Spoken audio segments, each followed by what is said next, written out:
Hi, I'm Brian Montopoli of CBSNews.com, and I am here with CBS News election guru, our Director of Elections, Anthony Salvanto. Anthony, thanks for being with us. Brian, thank you.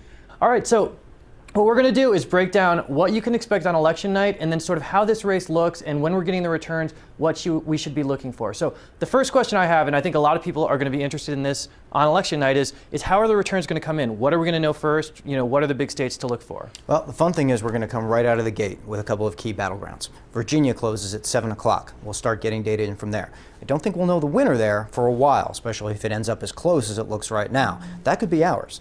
But we'll start to get some indications of where the race is going, how each candidate is doing, say, with the suburban vote, that northern Virginia area that's so important, that was trending towards Obama. Will it go back to Romney? Then we'll see North Carolina close. Then we'll see Ohio close, both of those at 7:30, and then it's on to Florida and on through the rest of the night as the battlegrounds go out, all the way through 10 o'clock when Iowa closes, and most of the battlegrounds may even still be counting votes at that point. So we could have a couple of cups of coffee and stay through a long night. So if you are someone who's on the East Coast, such as we are, if things settle on election night, do we have any idea what time we might be able to know who is going to be the next president of the United States? No, we don't. And that's part of what makes it an exciting night and fun. I think that it'll probably go late. I mean, if these races end up as close as the polls have them, then we're talking about a 1 or 2 point gap between either of the candidates in all of these places. So I think, like I said, I think it'll be interesting through the night to see how the groups are breaking. We'll be looking at the Hispanic vote. We'll be looking at turnout all throughout, the African American vote in a couple of those early states, as well as in Ohio. We'll be looking at, in Florida, we'll be looking at seniors and how they're turning out. All of those key groups will give us indications of maybe which way this is leaning. It'll generate some excitement, but I don't think we'll know the final winner for quite some time. Now let's talk about these key groups. One thing that I heard in a lot of states when I was traveling the country is suburban women. A place like Colorado, all I heard was you got to win suburban women. You hear it in other states too. How are we going to sort of assess how suburban women are breaking, and will they break sort of similarly in Ohio as they do in Colorado, or is it a different sort of type of suburban woman? I think that's a great question. And I think that, although we break down these individual states, there are a lot of commonalities to how voters will move, especially those remaining few undecideds. They're not going to be that different in Columbus, Ohio, as they will be in the I-4 corridor of Florida or around the suburbs of Denver, I don't think. So, you will see some commonalities there.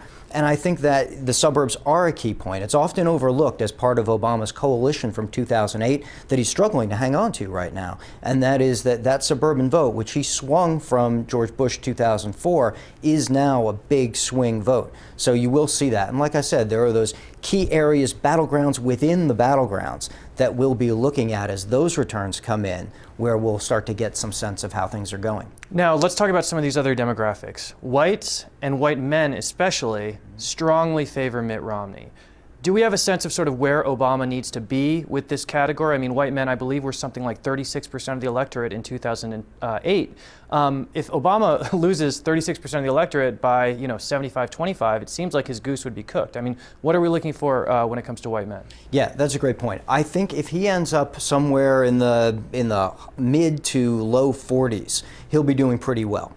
And but that may be a campaign goal. But I think that if you look at not just white men, but also the small towns and the rural areas where Obama in 2008 performed much higher than many Democrats do, you might expect, based on the current polling, that those areas would shift a little bit back towards Mitt Romney. We'll be looking at those closely because it dovetails with those groups as well. So if those areas shift back, then Obama has to make up that difference somewhere else. He either has to get higher turnout around the cities, and that goes for all these states that we're talking about, higher turnout around the cities, or, as we all know with the gender gap, he has to make up for it with the women's vote. Right. And you know that the campaign has been highly targeting that. And that, again, runs as a common theme through most of these battleground states. Okay, we're running a little short on time. I want to ask you to pick sort of one key thing to look for, and I'm putting you on the spot here. One key thing to look for, whether it's a demographic group, whether it's a trend, on election night, as we watch the returns come in, what should we be keeping an eye on? Turnout.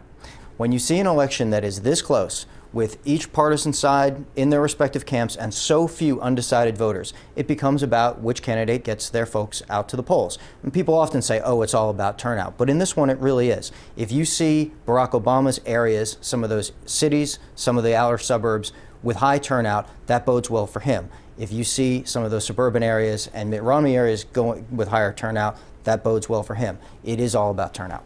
Anthony Salvanto, CBS News Director of Elections, thank you so much for being with us. And stay with CBS News and CBSNews.com for complete coverage on election night.